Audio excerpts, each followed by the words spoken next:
Komisi Independen Pemilihan KIP Kota Langsa mulai melakukan verifikasi administrasi yang telah diserahkan bakal calon legislatif selama masa pendaftaran. Verifikasi administrasi dilakukan guna memastikan keabsahan dan kebenaran dokumen bakal calon untuk dapat mengikuti tahapan selanjutnya.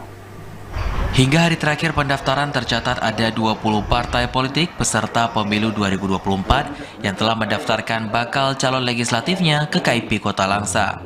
Dari 20 partai politik yang mendaftar, 19 diantaranya dinyatakan lengkap dan diterima.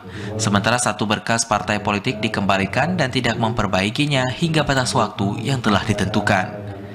Ketua Divisi Teknis KIP Kota Langsa, Samsul Bahri menyebutkan, setelah penutupan pendaftaran pihaknya kini mulai melanjutkan tahapan, yakni melakukan verifikasi administrasi yang telah diserahkan oleh bakal calon legislatif.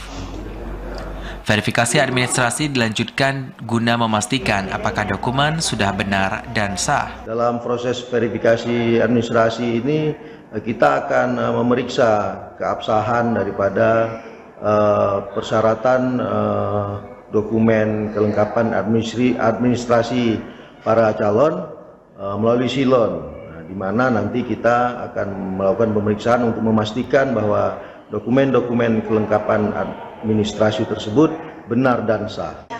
Samsul Bahri menambahkan verifikasi administrasi mulai dilakukan hari ini, 15 Mei, dan berlangsung hingga 23 Juni 2023 mendatang.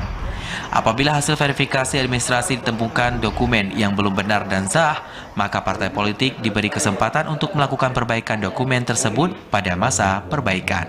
Dari Langsa, Mulyadi, TVRI melaporkan.